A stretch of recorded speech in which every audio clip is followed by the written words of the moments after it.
A man took the last bus home every night and always saw a girl sitting by the road. This was the 13th time he met her. She always wore white and had a suitcase beside her. Every time he heard her fingers tapping softly on the bench, making a knocking sound. On the 14th time, the man finally asked what she was doing. The girl said she was waiting. He told her the last bus had already left. He offered his phone to help, but noticed the screen was cracked. Luckily, it still worked. The girl didn't take the phone but asked if he knew her. When he said no, she lowered her head sadly. Confused, the man left. The next day, it rained heavily. The girl was still sitting on the bench. The man got off the bus and opened his umbrella. She asked again if he knew her. Suddenly, thunder roared. The man tried to give her the umbrella. She said she didn't have time, felt cold, and wanted to go to his home. Then she carried her heavy suitcase and walked to his apartment building. Even though it was hard, she didn't let him help. The man pressed the button for the 8th floor. When they left the elevator, they walked down a long, dark hallway to his home. The room was empty, with almost no decorations. Lightning flashed, and the girl's face became strange. She slowly walked in, and the door instantly closed. Tonight, the hospital seemed quiet. The night shift nurses in the ICU were discussing where to have dinner, leaving only Youngji on duty. No visitors were allowed now, but when Youngji looked up, she saw a man wandering around. He asked her where the morgue was. Before she could figure out who he was, the monitor alarm went off. A patient's oxygen tube had come loose. Luckily, they saved the patient in time, avoiding disaster. But when Youngji thought of the strange man again, he was already gone. In an apartment, a man shivered with cold, curled under thick blankets. He heard dogs barking non-stop and angrily shouted out the window. Then he curled up again, looking uneasy. At a light shop, the owner always wore sunglasses, even at night. He sold all kinds of lights, even vintage bulbs from 80 years ago. After every sale, he wrote it in his ledger, just like Youngji wrote down patient records in the hospital. The strange man from the hospital appeared at the shop. He looked around like he was searching for something. The owner offered to help, but the man said nothing and left. When the next customer arrived, the owner finally relaxed. The light shop had all kinds of customers, especially at midnight. After one customer left, the man from the apartment came in. As he approached, the owner's glasses and bulbs frosted over. The man wasn't here to buy lights. He seemed to be looking for a barking dog. He searched but found nothing and left, cursing. Only then did the frosted bulb return to normal. Strange customers kept coming tonight. A woman in red shoes entered. She wore long hair and all black. She reached out to touch the bulb, but the owner stopped her. Unhappy, she pulled back her hand and left without a word. The owner stayed alert, watching her every move. The students at school went home one by one. A short-haired girl still wandered near the building. Hyunju, a student, waved at her, but the girl didn't respond. Tonight, the teachers made them stay for study. The students gathered and told scary stories. Long ago, a stranger sneaked into the school. An empty desk in each classroom was said to be her seat. After school, the students passed by a small alley. They talked about the rumor that someone walked there at night, singing strange songs.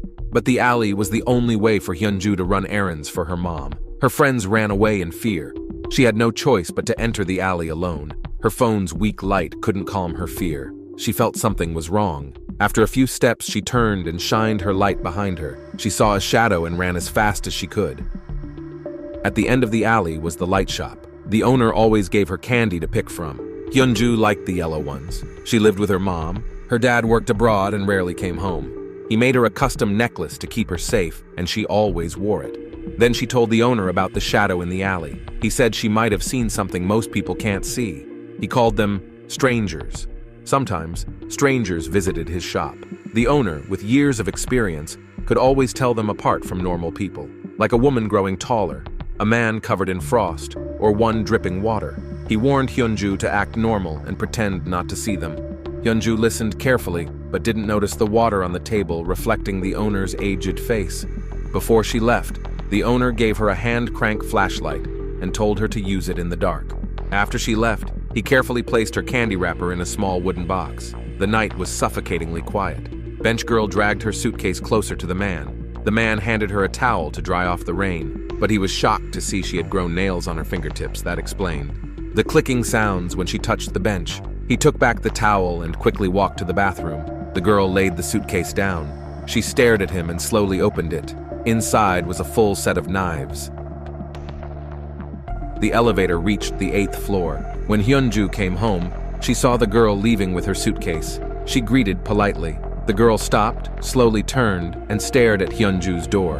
Blood dripped from the suitcase.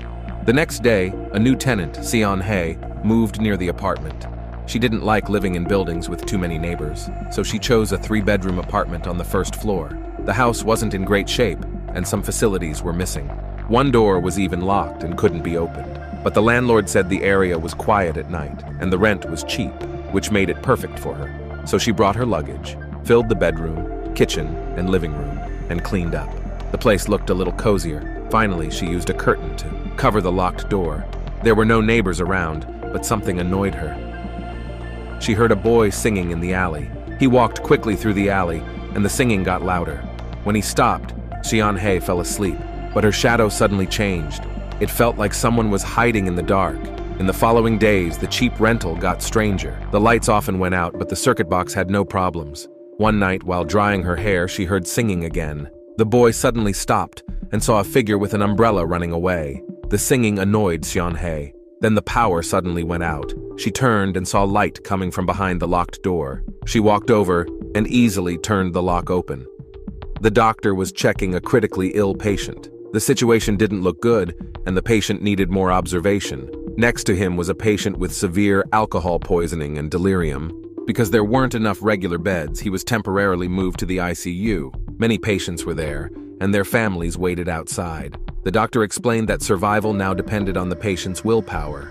Seeing the family's despair, Young-ji felt overwhelmed. Their desperate pleas echoed in her mind, impossible to forget.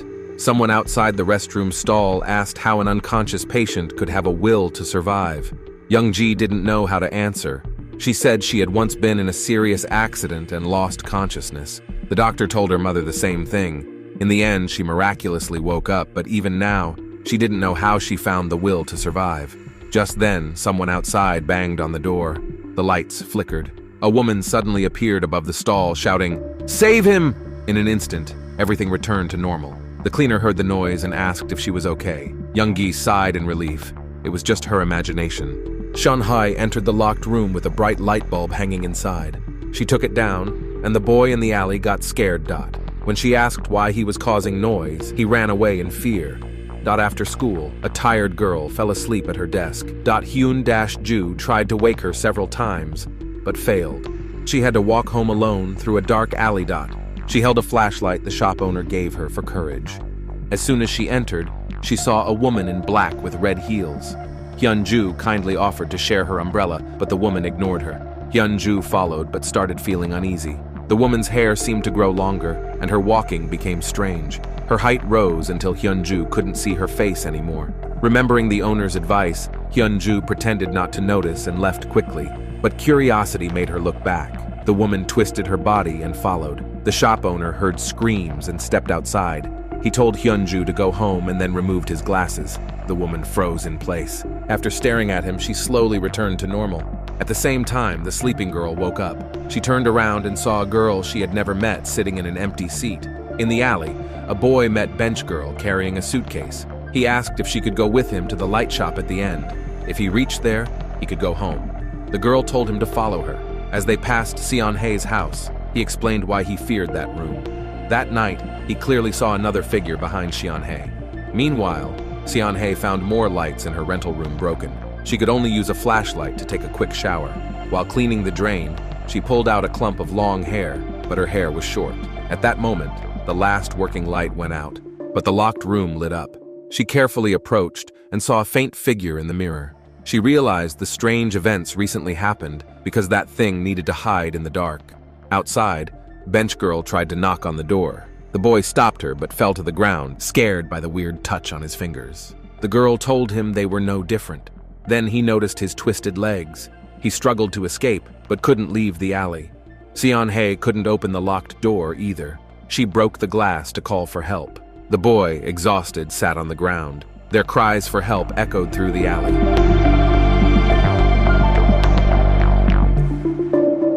In the elevator, a strange man kept dripping water all over his body. In an instant, the girl was submerged in water, struggling to breathe.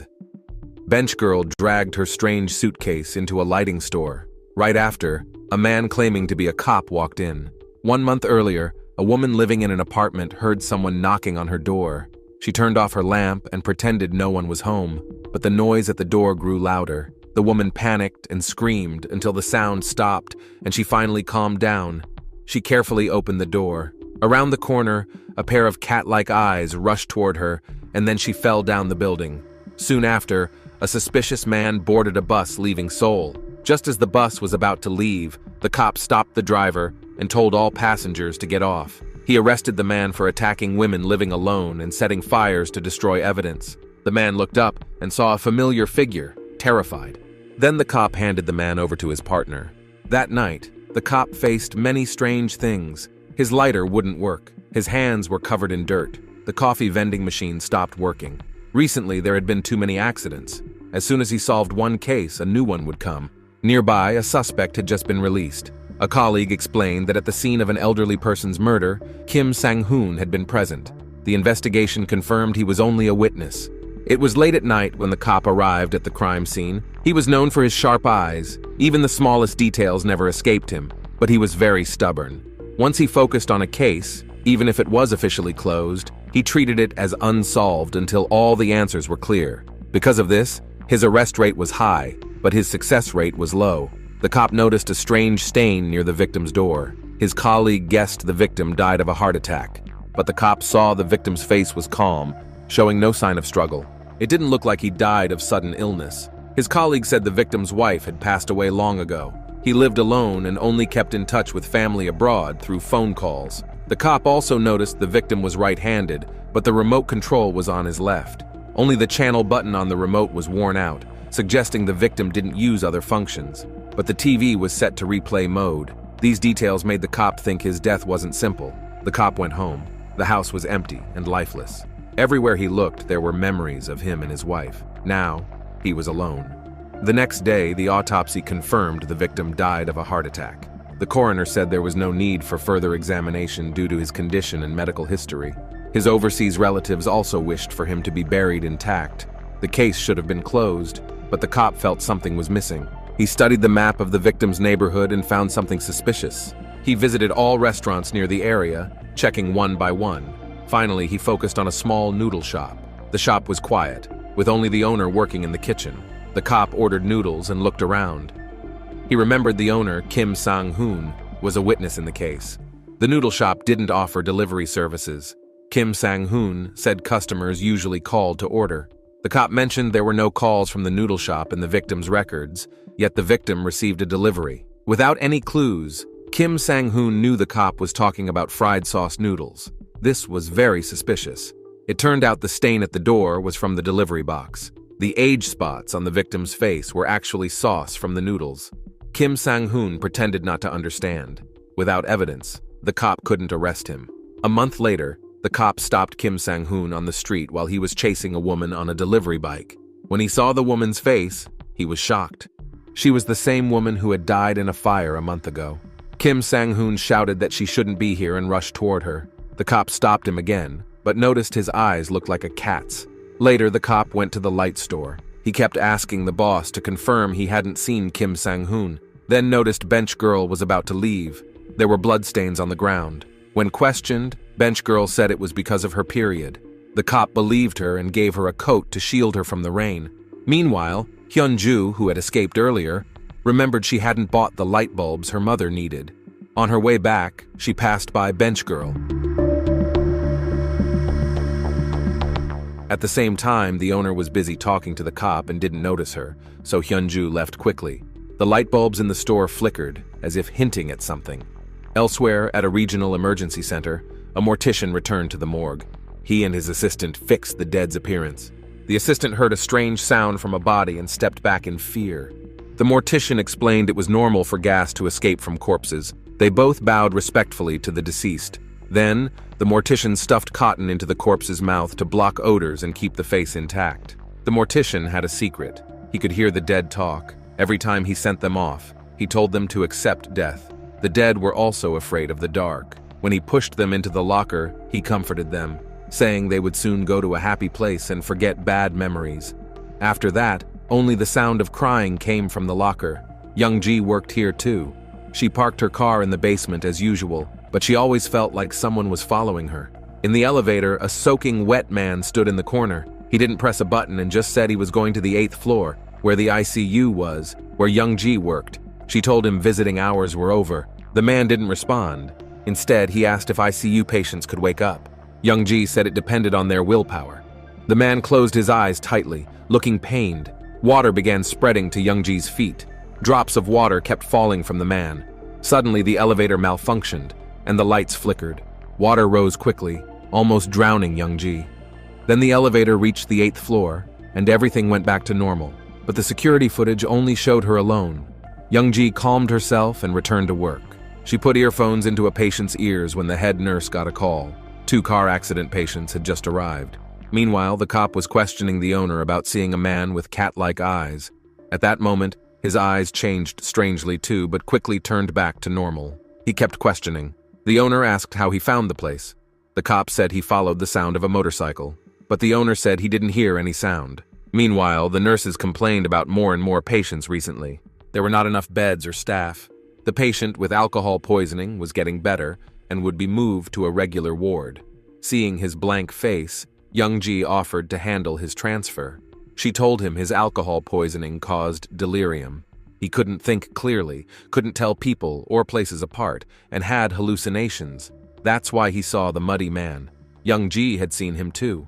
After surviving a major accident, Young-ji often saw people who shouldn't exist. They looked like normal people, hard to tell apart without close attention. The man on the 8th floor had taken a huge loan and was buried alive by debt collectors. He wandered between life and death, unsure where to go. Young-ji cleaned his ears and gave him headphones, just like the head nurse once did for her when she was unconscious. On the other side, Hyunju saw Bench Girl again on her way home. She remembered meeting her on the 8th floor before and let her guard down. The woman asked why she bought a light bulb for her mother every day. Hyunju remembered her mother was waiting and quickly said goodbye. Near the playground outside the apartment, she noticed a man looking around. He said dogs nearby kept barking and wouldn't let him sleep. Hyunju shone her flashlight at him. He was covered in frost and didn't look like a normal person. The man didn't want to talk much and urged Hyunju to leave. At the hospital, a critically ill patient showed signs of life again. He had been close to death several times. The doctors didn't understand how he survived this long. Young-ji said maybe his willpower wasn't just his own. The clerk and the woman in white, the cop trapped in a store, the man covered in frost, the man with huge debts, Seon-hae stuck in her apartment, and the boy who fell, they all seemed to hear the same voice. It turned out they were all patients in the ICU on the 8th floor. At the same time, Hyunju ran home. The trash can was full of light bulbs she had bought. Her mom never turned on the lights when at home. Hyunju talked endlessly, but her mom said nothing. Then they hugged tightly. Hyunju smelled flowers on her mom, the kind from a funeral. Outside the door, Bench Girl watched them in secret. The mysterious light shop connected the worlds of the living and the dead. The owner was actually a ferryman for souls. The flickering light bulbs in the shop represented patients in critical condition. One of them was the man who rode the bus every night. A few days ago, Hyunmin planned to visit his girlfriend after work for her birthday and propose to her. His girlfriend was the mysterious bench girl, Ji-young, but Ji-young didn't want to meet Hyunmin. She was deaf and mute. Hyunmin's mother disliked her and forced her to break up with him. To avoid trouble for Hyunmin, Ji-young decided to leave. Unaware, Hyunmin waited at the bus stop. He texted Ji-young, saying he would arrive soon. Touched by his messages, Ji-young decided to meet him one last time. The woman in red high heels was Hae-won. She was in love with Seon-hae, who was 20 years younger. They planned to rent a place together. The agent mistook them for mother and daughter. When Hae-won stayed silent, Seon-hae got angry and left, blaming her for hiding their relationship. Hae-won didn't want Seon-hae to suffer because of their love. Seon-hae grew even angrier. She threw her red heels and walked straight to the bus. Hae-won picked up the shoes and followed. Meanwhile, school ended. Hyunju happily ran to his waiting mom. Ji-young, who loved basketball, played with friends. He was the boy lost in the alley. Several strangers happened to get on the same bus. The driver was Oh. Before driving, he found a problem with the tire. He planned to get it checked nearby, but was told he would have to pay for the repair himself if he didn't return the bus to headquarters. To save money, he risked driving on a rainy night. Suddenly, the bus lost control and crashed. Hyunmin reached for his phone, waiting for his girlfriend's reply. Haiwan used her body to protect Seon-hae. Hyunju was held tightly by her mom. The bus broke through the guardrail and fell into the river. Ji-young saw it happen. She knew her boyfriend was on the bus and called 911 for help, but she couldn't speak. Rescuers arrived and pulled the bus out of the river. The passengers and driver were rushed to the hospital. Hyunmin's waist was split open. Driver Oh's stomach was full of river water. The others were in a coma, close to death. Doctors tried to save them, but some died, including Hyunju's mom, Driver Oh, and Haiwan. In the hospital hallway, Hyunmin's parents waited for their son to wake up. Rescuers gave them Hyunmin's phone. That night, Ji-young called, but Hyunmin's mom hung up. She sent a message saying Hyunmin was dead. She blamed Ji-young, thinking the accident wouldn't have happened if Hyunmin wasn't going to see her. Luckily, Hyunmin was saved by the doctors. Later, Hyunmin's dad wanted to tell Ji-young the good news, but found out she planned to die with Hyunmin. He quickly sent a message saying Hyunmin was still alive. Ji-young saw it, but it was too late. In despair, she broke all 10 of her fingernails. After Ji-young passed away, the mortician placed her body in a cold storage cabinet. They needed to wait 3 days before sending her away. This was to give her time to say goodbye to the world. In life, Ji-young often waited for Hyunmin at a bus stop under blooming cherry trees. She once played drums with her boyfriend to show love. In death, she still stayed at the same bus stop every night, tapping the bench with her twisted nails. Her deep love for Hyunmin brought back her ability to speak. Sadly, Hyunmin, stuck between life and death, lost all his memories. Because his waist was broken in a car accident, his body fell apart every time he walked. To help him, Ji-young kept sewing his waist with a needle and thread. The third day soon came. The mortician found Ji-young's cabinet stuck. They realized she hadn't finished her final wish. Another soul, Haiwan, also had unfinished business. When she was taken to the hospital, her body had stiffened and couldn't be separated from Seon-hae's. The boy saw the ghost behind Seon-hae. It was Haiwan. As the lights in the room flickered, Seon-hae's memories returned. She remembered her love and fights. Finally, she cried helplessly. Hyunju was also trapped in an alley. After moving into the apartment, her mother sent her to buy light bulbs every night without saying why. Hyunju couldn't take it anymore. The road to the store was too scary and she couldn't go alone. She cried, not understanding why her mother kept asking her to buy useless bulbs. Hyunju didn't know the bulbs were her life. Her mother did it all to save her. The police officer was also confused. After the rain stopped, he left the light shop and walked into an alley, trying to leave. At the end of the alley, there was a middle school. Inside a classroom, names of students were on the cabinet. Seeing the names, his lost memories started to return. He remembered his wife was once pregnant, but after 4 months, her belly didn't grow. The doctor told her the baby had died inside her. The officer felt very guilty. His wife couldn't accept it and quietly left him. He ran through the alley desperately. He couldn't find his wife and couldn't escape the strange alley. Later, the officer lit a cigarette and noticed his broken lighter was suddenly fixed. He then realized something was wrong with his shadow. Scared, he returned to the light shop. The owner gave him a cup of hot coffee. The officer drank it but didn't feel the heat or taste anything. He also noticed the night in the shop never ended. The owner took off his sunglasses, revealing cat-like eyes. He told the officer he had faced the same confusion. Years ago, the owner and his daughter were trapped under rubble after a disaster. His kind daughter peeled a candy for him. He ate the candy and promised to find help for her. He struggled out of the ruins and stumbled into the light shop. The owner back then was a mysterious woman. He begged her for help, but she refused. Angry, he picked up a lamp to smash it, but his body froze suddenly. The woman took the lamp from his hand, and the shop's lights returned. She told him there was also a bulb for his daughter in the shop. The man stared at the flickering lights and realized this was the border between life and death. He had already died in the ruins, so he begged the woman to save his daughter. The woman made a deal with him. From then on, he took over the light shop. People who met with accidents continued their usual lives here, but those who couldn't accept death wandered nearby. This was the world after death. The man, always cold and tortured by barking dogs, finally couldn't bear it and rushed out. He followed the sound and found a dog deep in the alley. Then, he remembered everything. The man had fallen off a cliff in the mountains and lost consciousness. A rescue dog stayed by his side, keeping him warm. It barked non-stop to call for help. When the rescue team arrived, the dog had sadly passed away. The man, in tears, stroked the kind dog. The dog barked and ran as if telling him to follow. It led him back to the light shop. There, with the dog's help, the man found his own bulb. Elsewhere, Hyunju was crying quietly in her room. Her mother didn't explain anything. She silently picked up Hyunju's necklace. Her funeral was the next day, and time was short. She decided to go to the light shop instead of Hyunju. Hye-won also gave her life to protect her loved one. In her apartment, she held Seon-hae tightly and told her to the light shop to find her light. On the other side, the police officer doubted the owner's words. The owner then spoke the nickname the officer had chosen for his unborn child. Hearing this, the officer couldn't help crying and believed the owner. He asked why the owner never told him the truth before. The owner explained it was because he was still alive.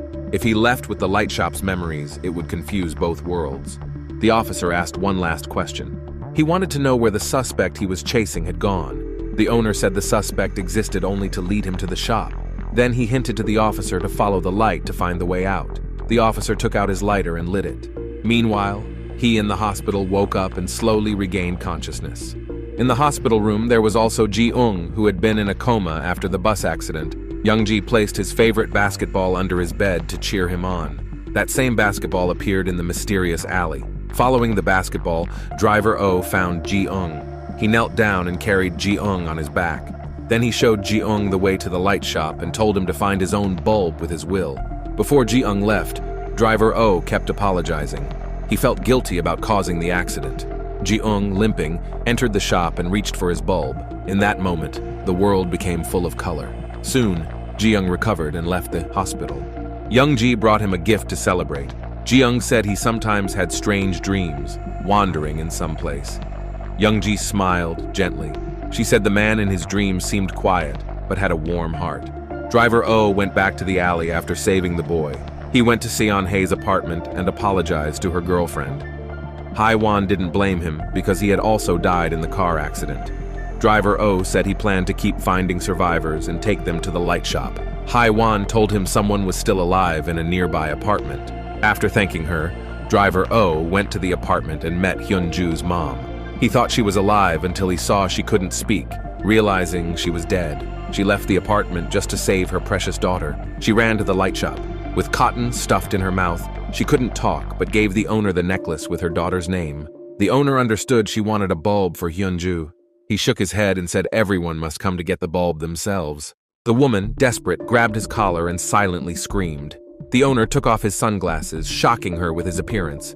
She cried, grabbed a candy nearby, unwrapped it, and put it in his mouth. The owner realized the woman was his daughter. Because of his deal with the previous owner, his daughter had survived the ruins. After years of loneliness in the shadowy world, dad and daughter finally reunited. Meanwhile, Hyunju waited for her mom but didn't see her return. She cleaned up broken bulbs in the house. When she went downstairs to throw out the trash, she felt something strange. The woman in the elevator didn't seem to see her. Driver Oh climbed up, exhausted. He explained why Hyunju came here. Hyunju remembered how her teachers ignored her, and her friends never listened. She realized no one could see her. Her only way back to the real world was in the light shop. At that moment, her mom returned with the bulb. Hyunju cried and refused to take it. She didn't want to leave her mom and wanted to stay with her. The mom wept too, unwilling to part with her daughter. But she wanted Hyunju to live well. Driver Oh finished his mission and fell asleep peacefully. Finally, Hyunju woke up from her hospital bed. Her father drove her to school and cheered her on. Hyunju tried to adjust to real life. She also remembered everything with her mom in the apartment. To keep her mom in her memory, she refused the therapy after waking up. Every night, her mom went to the light shop. They talked, ate their favorite candies, and watched the winter snow. Meanwhile, after much persuasion from Hye-won, Seon-hae left the house in tears. She went to the light shop and found her own bulb. When she touched it, Seon-hae regained consciousness in the hospital. But soon after, she stopped breathing. In the light shop, she had broken the bulb to stay with her girlfriend. The alley house was no longer dark and scary to Seon-hae. They could live happily together, ignoring others' opinions. However, Ji-young kept sewing her boyfriend's body over and over. The mortician couldn't open her cabinet, no matter what. Unable to let go, Ji-young stopped a bus directly. She asked Hyun-min why he didn't remember her. and if he didn't love her enough. With her hint, Hyunmin learned the whole truth. Ji-young told him to find his bulb at the light shop. After hugging her one last time, he sadly walked into the shop and, following his instinct, found his bulb. Watching his bulb glow, Ji-young cried even harder. Her boyfriend really left her. In the hospital room, thanks to Youngji's efforts, the man wandering in the dark heard the song. Finally, he followed the sound, found his way back, and came back to life. The police officer recovered and returned to the noodle shop. He realized Kim Sang-hoon was not a suspect, but a guide leading him to the light shop. During the car accident, Kim Sang-hoon also saved the officer's life. Kim Sang-hoon said he existed to maintain order. He had been following the woman who died in the fire because she didn't know she was dead. He visited the elderly man living alone to share a bowl of noodles before the man passed away. Kim noticed the police officer's sharp eyes and hoped he could take over his job.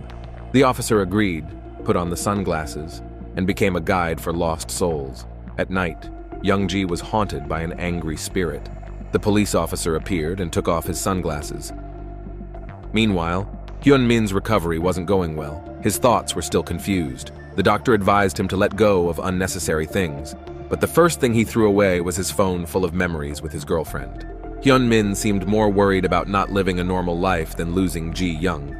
The mortician dressed Ji-young's body, but she still had regrets. She didn't understand why Hyunmin had forgotten her. Meanwhile, Hyunmin got a new phone and planned to start fresh. When he entered the code at his door, the hallway lights suddenly went out.